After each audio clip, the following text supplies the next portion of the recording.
மறைநூல் அறிஞர், பரிசேயர் ஆகியோரின் நெறியை விட உங்கள் நெறி சிறந்திருக்கட்டும்.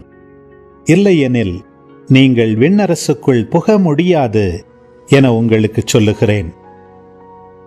கொலை செய்யாதே, கொலை செய்கிறவர் எவரும் தண்டனை தீர்ப்புக்கு ஆளாவர் என்று முற்காலத்தவர்க்கு கூறப்பட்டிருப்பதை கேள்விப்பட்டிருக்கிறீர்கள்.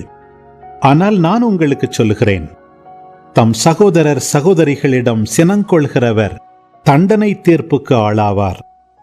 தம் சகோதரரையோ சகோதரியையோ முட்டாளே என்பவர் தலைமைச் சங்க தீர்ப்புக்கு ஆளாவார்.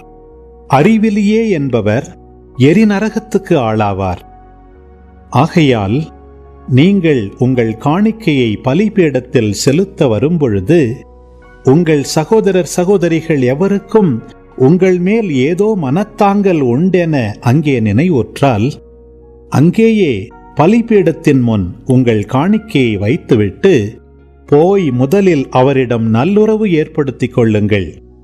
பின்பு வந்து உங்கள் காணிக்கையை செலுத்துங்கள்.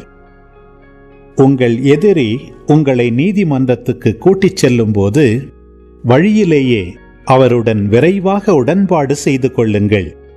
இல்லையேல் உங்கள் எதிரி நடுவரிடம் உங்களை ஒப்படைப்பார்.